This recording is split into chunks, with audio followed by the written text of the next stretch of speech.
เอากุลพระแก้วเจ้าดังสามประการอันมีพระพุทธพระธรรมพระสงฆ์กุลพ่อกุลแม่กุลครูบาอาจารย์กุลศีลธรรมกรรมฐานจงมาปกห่มรักษาครูบาอาจารย์พระเจ้าประสงค์ทุกรูปปกห่มรักษาปออกไม่ออกศรัทธาด้านสาธุชนคนดีผู้สนใจใฝ่ในธรรมทุกท่านขอถวายความเคารพแสดงความนับถือพระมหาเถระพระเถรานุเถระเจ้าคณะพระสังฆาธิการครูบาอาจารย์เจ้าที่เปิดวิทยุฟังอยู่ที่วัดที่ว่าเวลานี้บ่ว่าจะเป็นหลวงพ่อหลวงลุงตุลุงตุปี่ตุน้องเปื้อนสหธรรมพระสงฆ์ทั้งหลายจุตนจุองค์ครูบาอาจารย์ที่มีอายุพรรษามีการศึกษามีภูมิธรรมที่สูงกว่าเก่ากับผมขอถวายความเคารพแสดงความนับถือมาณโอกาสนี้เจริญปนศรัทธาญาติโยมท่านสาธุชนคนดีผู้สนใจใฝ่ในธรรมทุกท่านสวัสดียามค่ำยามแลงธรรมสวัสดีมาปะกันในรายการสารธรรมยามค่ำประจำวันเสาร์ที่22เดือนพฤษภาคมพุทธศักราช2564วันนี้เป็นวันเดือนเก้าเหนือขึ้น11ค่ำเดือนเก้าเหนือขึ้น11ค่ำพร่ำว่าเป็นวันเสาร์มาพบกับญาติโยมท่านสาธุชนคนดีทั้งหลายแถมวันหนึ่งเป็นประจำที่ตนตัวอัตมภาพจะได้มาพบญาติโยมท่านผู้ฟังทุกท่านรับผิดชอบอยู่2 วันในวันเสาร์แล้วก็วันอาทิตย์แบ่งกันกับท่านพระครูปริยัติชัยวัฒน์วัดสันมณะแล้วก็ท่านพระครูปลัดณัฐพงศ์ทิตะวุฒศิริวัดดอนจันทร์เปลี่ยนกันอาตมาภาพก็มารับผิดชอบอยู่2 วันเสาร์วันอาทิตย์เวลาเดียวกันนี้ขอบคุณทาง 94.50 แม่ขจารย์โมเดิร์นเรดิโอป่อทิติวัฒน์แม่ทิติรัตน์พรหมมินทร์แล้วก็นายเจโดยที่ได้เกาะสัญญาณนำรายการนี้ไปสู่ผู้ฟังทางบ้านอนุโมทนากับ FM 98.75 คลื่นธรรมะของชุมชนวัดห้วยตองซักแล้วก็มีตังนาน้อยเมืองน่าน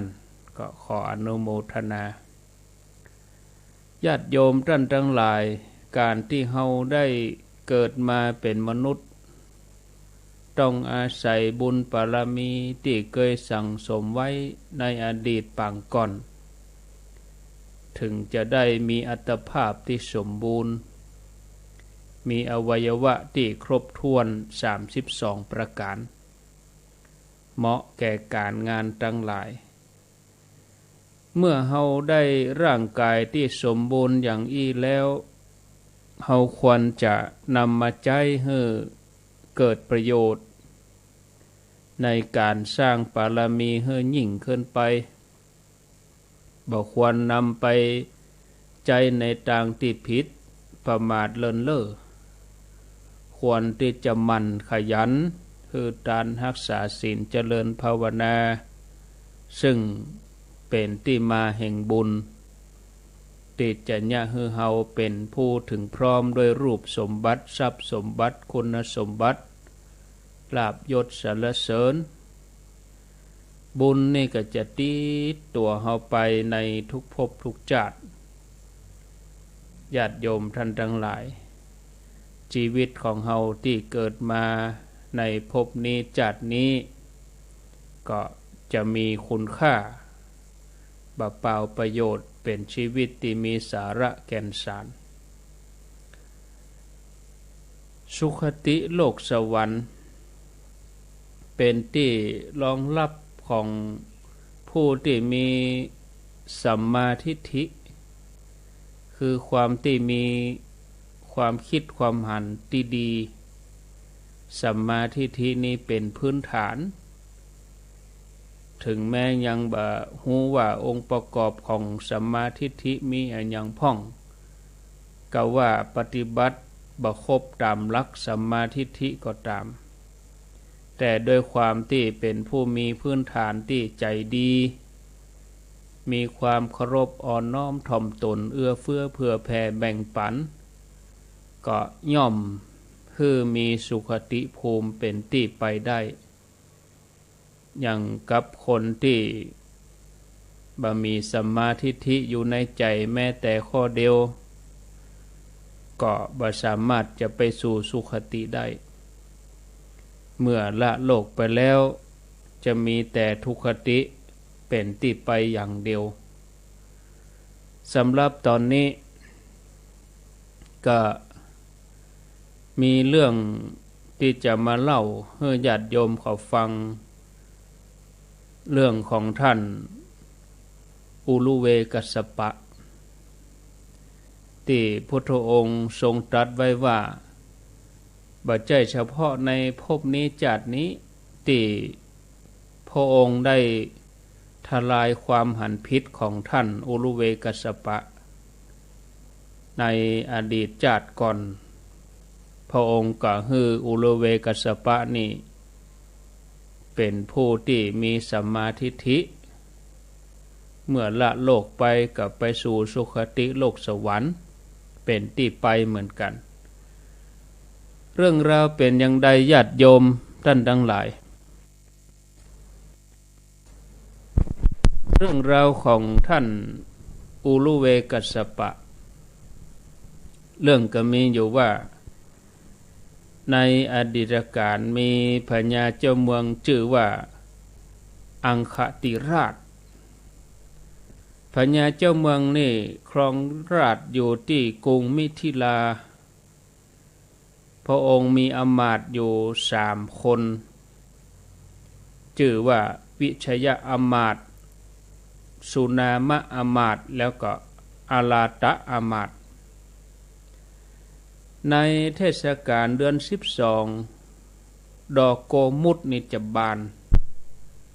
คนทั้งหลายก็พากันตกแต่งประดับประดาเหมือนเปิ้นจะมีงานปอยญาติโยมท่านทั้งหลายเหมือนกับตกแต่งเหมือนสวรรค์เลยศรัทธาญาติโยมพญาเจ้าเมืองก็ถามอมาตย์ว่าราตรีอันงดงามน่ารื่นรมอย่างนี้เฮาจะเพลิดเพลินด้วยเรื่องอันใดดีก็เทศกาลเดือนเพ็ญศรัทธาญาติโยมเนาะพระจันทร์เต็มดวงเดือนเพ็ญเนี่ยศรัทธาญาติโยมท่านทั้งหลาย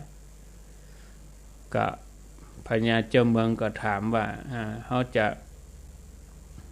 เพลิดเพลินโดยเรื่องอันใดดีเนื่องจากอมาตย์ได้เป็นผู้ที่วินิจฉัยยังบ่สมบูรณ์คือบ่ได้ไตร่ตรองให้ดีก่อนก็เลยกราบทูลพญาเจ้าเมืองเอาตามที่ตัวเก่าชอบใจ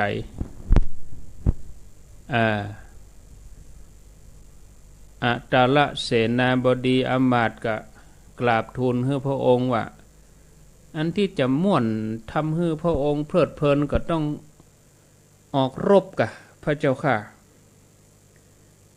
ไปยึดหัวเมืองต่างๆกะม่วนเพลิดเพลินดีเดือนก็เต็มดีเดือนแจ้งพระองค์ควรจะออกรบนะรวบรวมเมืองต่างๆเพื่อมาอยู่ในอำนาจนี่เนาะสุนามะอามาตย์ก็แย้งว่าการทำสงครามในฤดูกาลนี้บ่เหมาะสมเตื้อนะขอพระองค์ให้เสวยกรรมคุณเต็มที่ไปเลยนะพระองค์มีความสุขอย่างเต็มที่อยู่ในวังหลวงนี่เอาเต็มที่ส่วนวิชยอามาตย์ผู้มีปัญญากราบทูลว่าขอเดชะการเพลิดเพลินด้วยกามคุณทั้งหลายหรือว่าการกระหายสงครามนี่เป็นสิ่งที่บดีเฮาควรจะปากันเข้าหาสมณพราหมณ์นักปราชญ์ผู้หูผู้เป็นพหูสูตรแล้วเฮาก็แสวงหากุลกับเปิ้นจะกำจัดความสงสัยให้หมู่เฮาพญาเจ้าเมืองเป็นผู้ใคร่ในธรรมก็เลยพิจารณาสนับสนุนในกำอูของวิชยอามาตย์แต่ยังบ่ฮู้ว่าจะไปสนทนากับสมณพราหมณ์ตนไหนคนใดอาลาตะเสนาบดีก็ถือโอกาสเพื่อจะเอาใจพญาเจ้าเมืองว่ามีนักบวชชีเปยเป็นนักบวชชีเปยเข่งขนาดเป็นนักปราชญ์ชื่อว่าคุณะหูหมดเนอะเป็นพหูสูตรม่วนขอเดชะเฮาทั้งหลายเข้าไปหาท่านเนาะเพื่อจะได้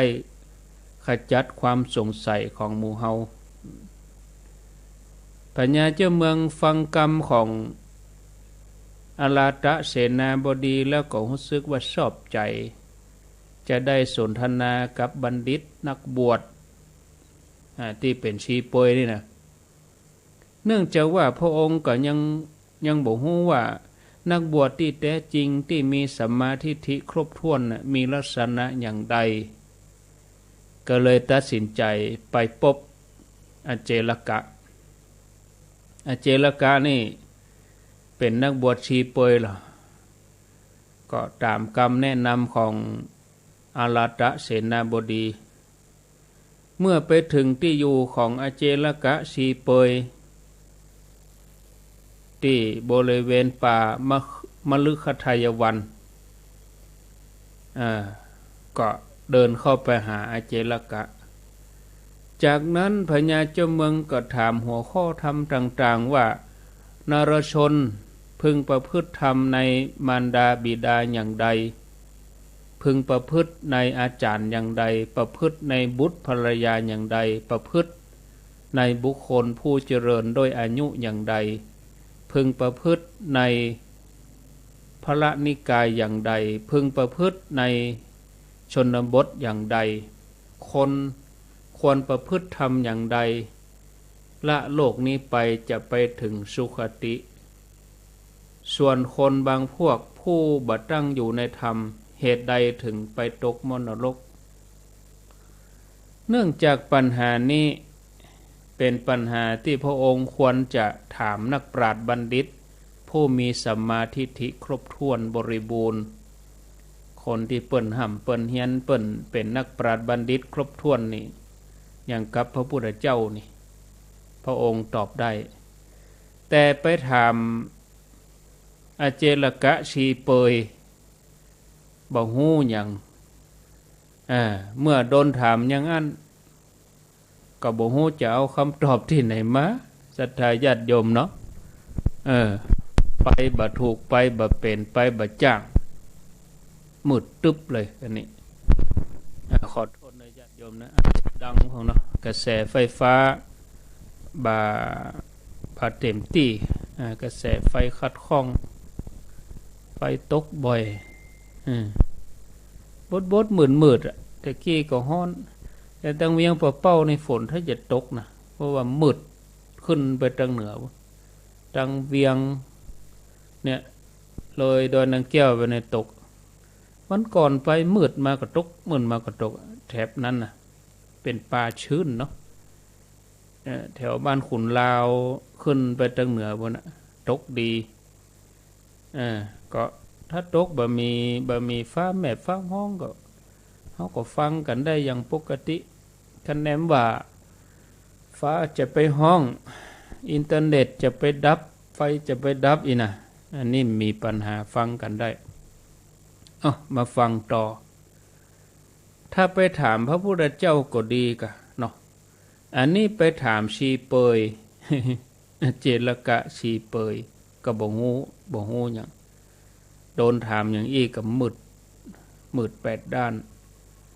ทีนี้ก็หมู่ชีเปยก็ทูลว่าข้าแด่มหาราชเจ้าขอพระองค์ตั้งใจฟังเนอะอีนี่ทีนี้ก็เริ่มต้นโดยความคิดตัวเองเป็นมิจฉาทิฏฐินะกรรมอูพิษก็คือมิจฉาวาทะก็บอกว่าข้าแด่มหาราชขอพระองค์ทรงฟัง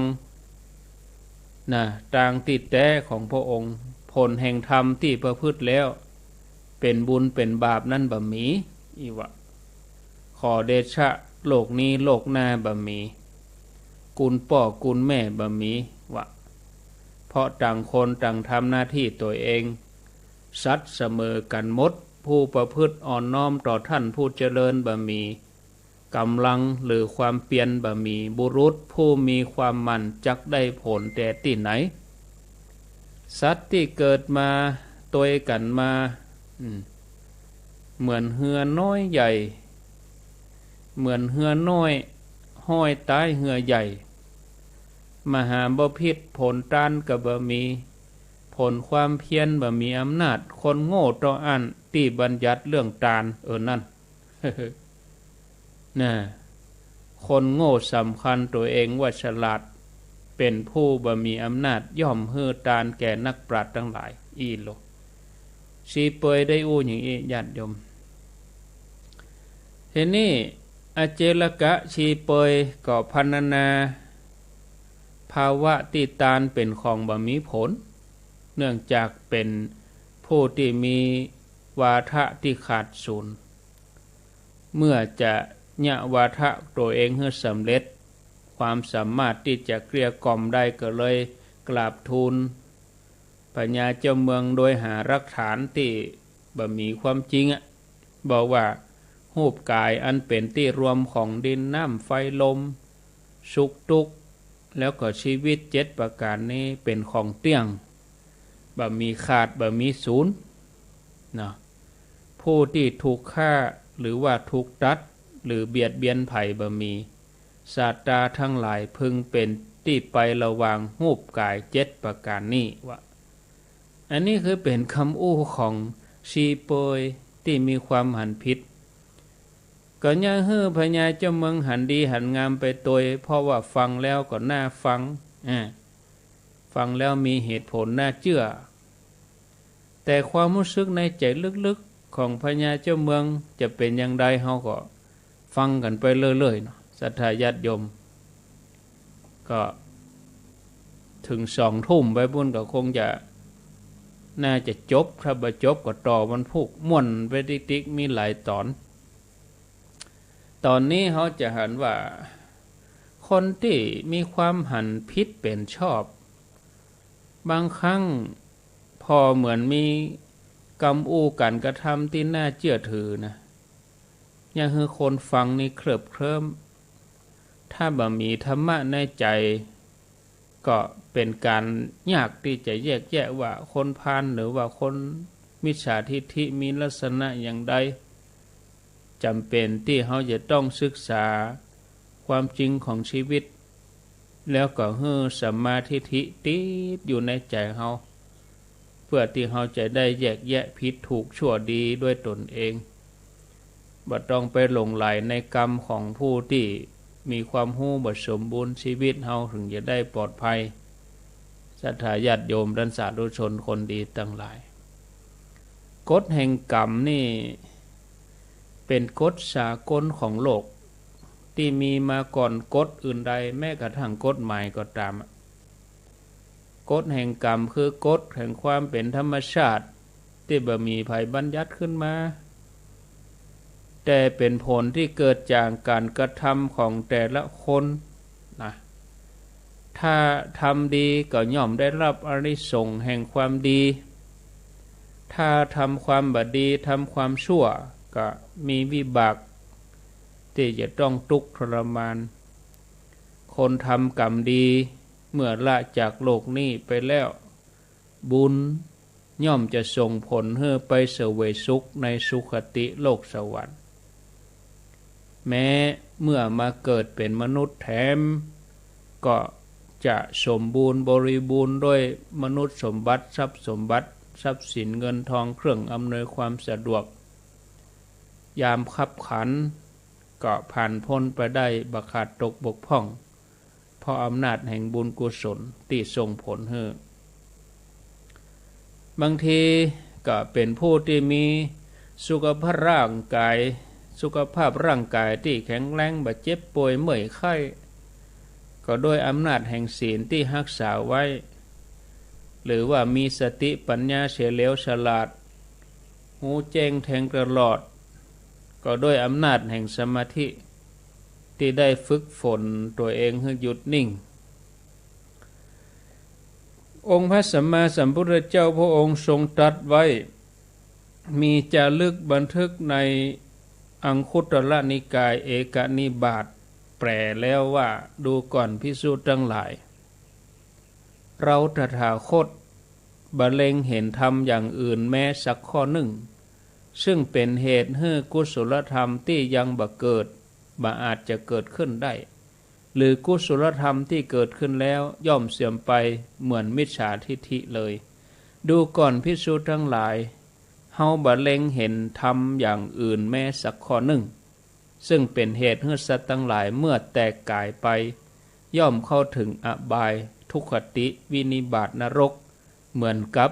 มิจฉาทิฏฐินี้เลยคำว่ามิจฉาทิฏฐิเนี่ยญาติโยมหมายถึงผู้ที่มีความหันผิด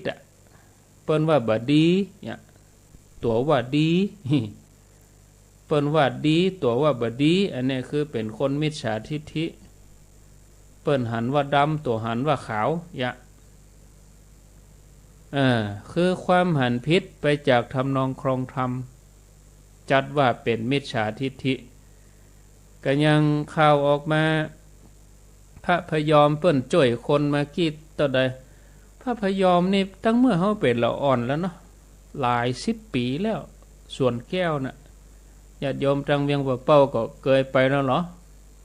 นนทบุรีวัดสวนแก้วพระพยอมโอ้เป็นพระนักพัฒนาพระนักทำงานเนี่ย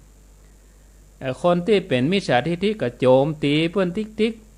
พระพยอมเปิ้นประกาศจ้างคนตกงานเพื่อมาทำงานวัดจะจ้าง500 คนเอาล่ะ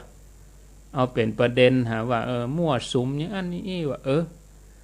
ก็ย่ำไปพอนิคมอุตสาหกรรมปุ่นเป็นปันคนเป็นหลายปัน3-4 ปันคนปุ่นนิคมตะปูน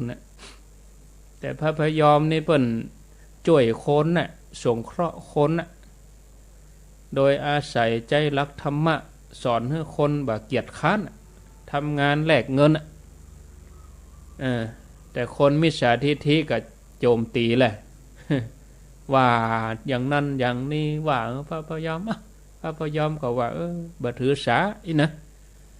แต่ถ้าคุณคิดได้เมื่อใดให้คุณมาขอโทษให้คุณมาขอขมาแต่นายคนนั้นกับผมบ่ขอขมาเนี่ยก็แล้วแต่เนาะเป็นบาปเป็นกรรมติดตัวเขาไปเหี้ยตุเจ้าแบบเนี้ยหยังก็ว่าตุเจ้าบ่ช่วยเหลือสังคมตุเจ้าอยู่บ่ได้สบายหยังตุนี่บ่บางทีเปิ้นลูกมาเนี่ยก็ว่าให้เปิ้นให้จะเอาอย่างใดแล้วตัวเองเป็นอย่างพ พระอันอย่างพระสีพระอันอย่างน่ะใจจื่อก็พ้องจื่อกรรมว่าพระแต่ว่าบ่มีรอเรือสระอะใจกรรมว่าพอพานแล้วก็สอสารารอเรือสระอีพระสีอีกอะจื่อพระสีแต่บ่ใจพระก็ติดตามกันไปแต่พระพยอมหลวงพ่อพยอมเพิ่นก็อภัยนะเป็นหยังบ่ถือโทษโกรธเคืองเป็นมิจฉาทิฏฐิพระพยอมว่าเขาคิดกับเฮาอย่างอันก็ดีเหมือนกันจะได้รับสมองคำว่ารับสมองคืออย่างเฮาฝนมีดกรรมไทยเพิ่นว่าฝนมีดคือรับมีดคือฝึกสมองนั่นเองฝึกสมองเขาแสดงบทผู้ร้ายเขาก็แสดงบทพระเอกอย่างเงี้ยหนังละครชีวิตนี้ถ้าบ่มีอันตัวร้ายพระเอกมันก็บ่เด่นนะเนาะหนังมันก็บ่ม่วนมันก็จืดมันธรรมดาอีเนี่ยคิดนี่อีก็สบายใจนะปิกมาถึงเรื่องของเฮาพระองค์ทรงจัดไว้บุคคลที่เป็นมิจฉาทิฏฐิคือคนที่หันผิดเนี่ยต่อให้ไผไปเตะไปสอนไปบอกใจมันปิดแล้วมันบ่เชื่อแล้วอีนะไผก็จ้างบ่เชื่ออีนะอันนี้คือคนเป็นมิจฉาทิฏฐิจิตมันบ่เปิดแล้วพระองค์จัดไว้เป็น3 พวกที่เชื่อว่าเหตุปัจจัยที่ทำให้คนเฮาเศร้าหมองหรือว่าบริสุทธิ์บ่มีชีวิตเป็นไปตามเลิกตามยามก็เลยเนี่ยให้เกิดภาวะเชื่อเรื่องดวงเชื่อเรื่องเลิกยามแล้วก็บ่คิดพัฒนาตัวเองด้วยการทำดีปล่อยชีวิตไปวันระเหยลอยล้มบ่วางแผนงานอันนี้ความหันผิดนะความหันผิดชนิดนี้นะเปิ้นว่าเป็นอเหตุกะทิฏฐิฝ่ายที่บ่เชื่อเรื่องบุญเรื่องบาปบ่เชื่อเรื่องโลกนี้โลกหน้าถ้าบ่เชื่อเรื่องบุญเรื่องบาปก็ลองเตียวไปกาดแล้วก็ไปตืดซอยคอ หรือบ้านบ่ท่าอย่างเนาะไปลักครัวเพิ่นเนี่ยเพิ่นก็น่ะบุญถ้าเฮามีบุญเฮาเข้าไปไผฮู้จักโอ้มาแล้วบ่อีป่อนี่มาแล้วบ่อีแม่นี่มาแล้วบ่โอ้คนตักคนอู้ตักกันหัวซอยใต้ซอยหัวกาดหางกาดมาแล้วโอ้แม่นี่เบิ่นมาเพิ่นใจบุญเด้อเพิ่นมาช่วยซื้อครัวเป็นลูกค้าประจำคนนับหน้าถือตายิ้มแย้มแจ่มใสอันนี้บุญแต่ถ้าบาปไผก็บ่ใครขายครัวอย่าไปคบมันนะนายคนนี้นะนางคนนี้นะอย่าขี้ลักขี้จกนะอย่าให้เป็นบาปเมื่อถ้าบ่เชื่อโลกนี้โลกหน้าก็ตะว่าก็บ่มีกะมันพูกก็บ่มีกะตะว่าก็คือมันแล้วไปแล้วอย่าปีแล้วมีก็มีกะอย่าปี63ปี62มีก็มีปี60มีก็มีปี57มีก็มีปี50มีก็มีแล้ววันพุกมีก็ที่23ก็มีแต่คนบางคนเขาบ่เชื่อโลกนี้โลกหน้าเพราะเกิดว่าบุญหรือว่าบาปทำไปแล้วบ่ส่งผลสิ่งใดทำภพนี้ก็จบภพนี้เสี่ยงไปพร้อมกับการตายที่ว่าความหันอย่างนี้ฮ้องว่าอกิริยทิฏฐิถือว่าเป็นความหันผิดอย่างหนึ่งจัดอยู่ในกลุ่มมิจฉาทิฏฐิซึ่งอันที่จริงแล้วกรรมดีกรรมชั่วที่เฮาทำไว้บ่ได้จบเพียงจัดนี้จัดเดียวนะศรัทธาญาติโยมเอาคิดง่ายๆบ่ได้จบจัดนี้อย่างใดเอาบ่ได้จบจัดนี้อย่างวันนี้ยกตัวอย่างเนาะเฮาไปชกชิงวิ่งราวถึงแม้ว่าเฮาจะลบหนีได้วันนี้ก็โดนหมายจับอยู่ดีมันผูกตำรวจเพิ่นต้องตัวมันติด ตัวส่งผลไปนะเปิ้นยับได้เปิ้นก็เอาไปเข้าคอกเข้าขังส่งผลไปถึงเฮาหมะถึงจัดหน้าก็คืออนาคตเฮาก็ร่วงอนาคตบ่รุ่งเนี่ยเป็นตราบาปในใจตัวเองเนี่ยมันส่งผลอย่างอี้ได้เฮาไปถ้าไปถามถึงจัดหน้าเอาคิดถึงถ้าเฮาทำบดีวันนี้ก็ต้องส่งผลถึงวันผูกวันฮือต่อไปขำอยู่ในใจของเฮาหันต่อไปแถมหมู่หนึ่งมี3 กลุ่มแห่มกลุ่มหนึ่งแห่มหมู่หนึ่งมีความหันว่า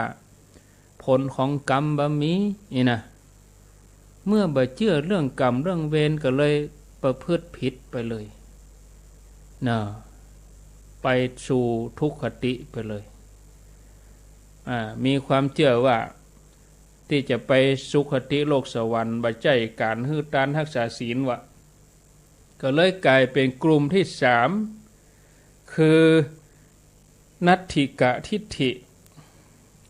3 กลุ่มนี้ญาติโยมตั้นกล่าวไว้ว่าเป็นมิจฉาทิฏฐิมิจฉาทิฏฐิ3 ประเภทนี้ห้ามสวรรค์เนอะห้ามนิพพานเหมือนกันญาติโยมทั้งหลายเพราะว่าเป็นนิยตมิจฉาทิฏฐิแต่เป็นมิจฉาทิฏฐิอ่อนๆก็ยังพอจะแก้ไขได้อีนะอันนี้เฮามาติดตามเรื่องราวของพญาเจ้าเมืองอังคติราชที่อูไปตะกี้มาฟังกันต่อเนาะศรัทธาญาติโยมทั้งหลายเนาะทีนี้พญาเจ้าเมืองเพิ่นก็ถามอาเจลกะชีเปยชีเปยอาเจลกะก็อู้ไปตามที่ตัวเก่ามีความรู้ที่จริงมันก็ผิดนะแล้วก็ความรู้สึกลึกๆอาเจลกะก็รู้ว่าพญาเจ้าเมืองยังปักใจเชื่อเด้อนะส่วนอาราตะเสนาบดีนี่พร้อมจะเชื่ออยู่แล้วเพราะว่าเชียร์ให้พญาเจ้าเมืองเปิ้นมาตั้งนี้เมื่อได้ฟังกรรมของอาเจลกะชีเปยก็เชื่อสนิทใจถึงกับอูสนับสนุนว่าข้าพระพุทธเจ้าหันตัวกับกรรมอูของอาจารย์นี่เหรอยกให้ชีเปยเป็นอาจารย์ไปเลยเพราะว่าข้าพระเจ้าระลึกชาติของตัวเองได้นั่นกล่าวเสริมเข้าไปโฆษณาสรรพคุณเข้าไปธรรมะว่าตัวเองนึกจัดได้ระลึกจัดได้ว่าคือในชาติก่อนนี่นะนี่หรอตัวข้าพเจ้าเกิดในเมืองปารณสีเป็นนายพรานฆ่างัวมีชื่อว่าปิงคละได้ทำบาปทำกรรมไว้นักฆ่าสัตว์ไว้นักเมื่อตายจากชาตินี้แล้วก็มาเกิดเป็นเสนาบดีเนี่ยก็บ่หันไปตกมโนหกหรออีหำมะฉะนั้นบาปที่ข้าพเจ้าทำไว้มีไหนบ่หันผลรู้อีนะอันนี้เป็นมิจฉาทิฏฐิเมื่อมีพยานยืนยันอย่างอันว่าบาปบุญบ่มีจริงก็ทำให้พญาเจ้าเมืองนิ่งไปเลยใจเขไปล่ะขณะเดียวกันนั้นญาติโยมมีตุ๊กตาเขียนใจคนหนึ่งชื่อว่าวีชกะได้มีโอกาสฟังกรรมอู้กรรมจ่าของชีเปยอเจลกะแล้วก็มีพยานปากเอกสมทบเข้าไปยืนยันซึ่งเป็นเสนาบดีผู้เป็นมิจฉาทิฏฐิตุ๊กตาคนนี้ให้อยู่ข้างๆท่านให้สึกอึกสึกอื่นปัญญาเจ้าเมืองก็ว่าไผมาให้อย่างนั้นเนาะทหารเอามานี่เหรอก็เอามาถามปัญญาเจ้าเมืองก็ถามว่าอันให้ยังนี่เนาะก็ได้ยินนั่นเจลกะชีเปย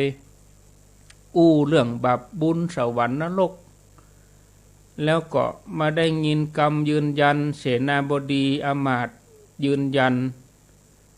ข้าพระพุทธเจ้าก็เลยร้องให้พระเจ้าข้าอีเนาะ แล้วมีเหตุผลอันใดถึงมาให้ข้าแด่มหาราชเจ้าอีนะแม้ข้าพระองค์เองก็ยังระลึกถึงความสุขสบายในชาติก่อนได้ดีคือชาติก่อนเนี่ยตัวข้าพระองค์เกิดเป็นเศรษฐีอยู่ในเมืองสาเกตอยู่ในศีลในธรรมมาโดยตลอดยินดีในการบริจาคทานประกอบสัมมาอาชีพในชาตินั้นข้าพระองค์นึกถึงบาปบ่ออกเลยพระเจ้าค่ะเมื่อตายจากชาตินั้นแล้วตัวข้าพระองค์กลับมาเกิดในท้องของนางกุมภตาสีเป็นแม่หญิงตุกตะอยู่ในเมืองของพระองค์เนี่ยเมืองมิถิลานครเนี่ยอีนะแต่แม้จะเกิดยากจนอย่างอี้ข้าพระองค์ก็ยังประพฤติดีเนาะได้มาก็แบ่งปันอาหารเกิงหนึ่งคือคนติดตุกกว่าข้าแล้วก็ตั้งใจรักษาศีลเป็นประจำบ่ได้ขาดเลยพระพุทธเจ้าข้าอีเนาะ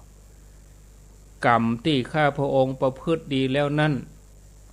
ก็คงจะไร้ผลเป็นแน่ศีลนี้หันจะไร้ประโยชน์อย่างที่ตั้นเสนาบดีกล่าวข้าพระองค์พบแต่ความปราชัยพ่ายแพ้เหมือนนักกีฬาที่ฝึกซ้อมมาดีแล้วแต่ก็ยังต้องการกู้แข่งทุกครั้งข้าพระองค์บังหันประตูสวรรค์ฉะนั้นข้าพระองค์ก็เลยอินดูตัวเก่าให้โง่อยู่เนี่ยพระเจ้าข้าที่ทำความดีมาตลอดทำดีได้ดีมีที่ไหนเลยอินดูตัวเองอินดูน้อยใจตัวเองนะทำความดีกับประสงค์ผลเห็นเลยพระเจ้าข้าอีหลอปัญญาเจ้าเมืองฟังกรรมของตุกตะผู้ซื่อสัตย์พระองค์ก็สับสนเพราะคนใกล้ตัวบ่ว่าซ้ายว่าขวาก็หันพ้องต้องกันเสียหมดว่าบาปบุญคุณโทษบ่มีจริงสัตว์ย่อมได้รับสุขทุกข์ด้วยตัวเองตายไปหมดก็หมดเลยหมดเชียงไปเลยนะอันนี้ปัญญาเจ้าเมืองไขว้เขวสับสนนะเมื่อปัญญาเจ้าเมืองเริ่มเอ็นเอียงในที่สุด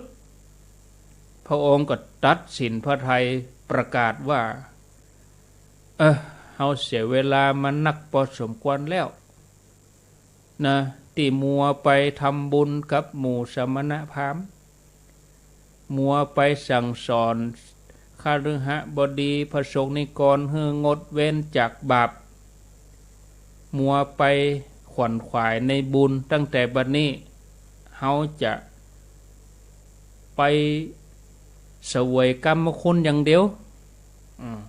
เฮาจะบ่สนใจเรื่องการต้านบ่สนใจเรื่องการบริหารทศพิธราชธรรมเฮาจะบ่ทำอีน่ะเมื่อพญาเจ้าเมืองว่าอย่างอีกับบอกลาสีเปยอเจลกะเข้าไปในเมืองโดยที่บ่ได้แสดงอาการเคารพใดๆซึ่งต่างกับการเสด็จเข้าไปหาอเจลกะครั้งแรกที่พระองค์ทรงแสดงความเคารพถามถึงสุขทุกข์แล้วก็ถามถึงธรรมะที่พระองค์ต้องการจะรู้ตกมาเจ้าพญาเจ้าเมืองกับอมาตย์ก็ไปที่ประชุมประกาศบอกว่านับตั้งแต่นี้ไปไผ่บาทามารบกวนเฮาเนอเฮาจะเสวยสุขในกรรมคุณอย่างเดียวเรื่องกิจการอันใดก็จะโป่งให้อมาตย์คู่นี้วินิจฉัยไปบ่ต้องรายงานให้เฮารับรู้ประกาศไปอย่างนั้นเมื่อประกาศไปอย่างนั้นพระองค์ก็เพลิดเพลินมัวเมายินดีในกรรมคุณบ่ได้บำเพ็ญกิจอันใดบ่ได้ประกอบบุญกุศลเมื่อถึงวัน15 ค่ำพระธิดาชื่อว่าพระนางรุจา ซึ่งเป็นที่โปรดปรานของพญาเจ้าเมืองกะพระธิดานี่ก็เสด็จไปขอทรัพย์1,000กหาปณะจากเสด็จป่อเพื่อจะเอาทำบุญในวันพุกซึ่งเป็นวันศีลพระนางรุจานี่เป็นพระธิดาเปิ้นทำมาตลอดเปิ้นประพฤติธรรมมาตลอดและวันพุกก็เป็นวันศีลไปขอทรัพย์ไปขอพระราชทานทรัพย์จากพระบิดา1,000กหาปณะเพื่อจะเอาไปจัดแจงบำเพ็ญทานพระนางรุจานี่รักษาอุโบสถศีลได้ก่อฮือทานแก่ตุกตะกัมพาคนเดินทางไกลว่านิพกพเนจรทำมาตลอดระหว่างทางที่เปิ้นเสด็จมานั่นพี่เลี้ยงได้ยินข่าวว่าเสด็จป่อคือพญาเจ้าเมืองนี้ฟังกรรมของชีเปยอาชีวกะผู้เป็นมิจฉาทิฏฐิประเด็นนี้เสด็จป่อพญาเจ้าเมืองสั่งลื้อโรงทานที่เคยตั้งบริจาคทานตึง4 มุมเมืองบัดนี้พญาเจ้าเมืองมัวเมาแต่กรรมคุณบ่ได้สนใจในกิจอันใดพี่เลี้ยงก็เลยถามพระธิดาพระนางลุจาพระนางลุจาพระธิดาฟังอย่างอันก็รู้สึกสลดใจสลดพระทัยจะต้องแก้ไขทิฏฐิของพญาเจ้าเมืองส่วนพระธิดาจะทำหน้าที่สำเร็จหรือก็ไปฟังกันตอน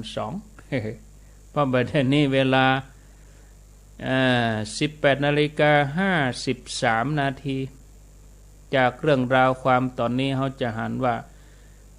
แม้จะระลึกชาติได้1 ชาติแต่ความหันก็ยังบ่สมบูรณ์เพราะบ่ได้หันตลอดถ้าศรัทธาญาติโยมอย่างเฮาทั้งหลายอย่างเฮานั่งรถไปกรุงเทพเนี่ยเฮาจะมืนตาตลอดหรอมันก็เฮาหันตลอดนะมีบางช่วงที่เฮาหลับขี่รถจากเชียงใหม่ไปกรุงเทพไปรับแถวตากเนี่ยไปสะดุ้งตื่นพุ่นเนี่ยกำแพงเพชรพุ่นเนี่ยรับแหมกำแพงเพชรไปตื่นแหมกำอยุธยาพุ่นเนี่ยเฮาจะหันตลอดหรอสั่งสารวัตรเฮาก็เหมือนกันนะสัมมาทิฏฐิก็เลยบ่สมบูรณ์เฮาอาจจะหันผิดไปพ้องบางทีก็มีความคิดวินิจฉัยผิดพลาดย่อมมีผลเสียต่อหลายชีวิตการที่จะไปคบหาสมาคมกับคนที่มีมิจฉาทิฏฐินี่นะเพียงบักกี่วันบักกี่นาทีก็ทำให้ชีวิตเฮาเปลี่ยนไปได้กลายเป็นคนที่มีมิจฉาทิฏฐิไปเลยก็มีอย่างที่คาดบ่ถึงเพราะตามปกติเนี่ยญาติโยมจิตของคนทั่วไปนี่พร้อมที่จะไหลลงต่ำคือไหลไปตามกระแสกิเลสโลภะโทสะโมหะเหมือนสายน้ำที่ไหลจากดอยลงสู่แม่น้ำแล้วก็สู่มหาสมุทรฉะนั้นญาติโยมเฮาควรจะยึดมั่นในความดียึดมั่นในคำสอนของพระชินวรสัมมาสัมพุทธเจ้าเป็นหลักยึดมั่นในบุญกุศลที่เกิดจากญาติโยมทุกคนคือการรักษาศีลภาวนาบุญจะหล่อเลี้ยงจิตใจของเฮาก็ขอให้จะไปฝั่งท้อแท้ท้อถอยในการที่จะทำความดีทำความดีเพื่อความดีศรัทธาญาติโยมการที่เขาจะไปสู่จุดใหม่สูงสุดของชีวิตต้องมีกำลังใจที่เข้มแข็งมีสติปัญญาแล้วก็มีพลังบุญหนุนนำถึงจะนำพาความสำเร็จมาได้หากมีแต่ความพยายามแต่บ่มีสติพิจารณาความพยายามนั้นก็สูญเปล่าความพยายามที่บ่มีวันล้มเหลวคือการประกอบความเพียรโดยหลักแห่งความดีเนี่ยอันนี้ก็ฝากไว้กันเดียวเฮามาต่อว่า พระนางรุจาราชธิดาจะสามารถเปลี่ยนใจพระบิดาเกียกล่อมให้มาอยู่ตามทำนองครองธรรมได้ก่อนะเรื่องราวเป็นอย่างใดก็ค่อยติดตามกันในตอนต่อไปเนาะศรัทธาญาติโยมสำหรับช่วงนี้ก็ขอพักไว้เพียงตัวอีกันฟังแลนี้ไปไหนเตเนอพักสักกรรมฟังข่าวสักเกิ่งชั่วโมงไปอาบน้ำอาบยังกินข้าวกินยังเรียบร้อยก็มานั่งฟังกันต่อรอฟังแหมตอนเจริญปอน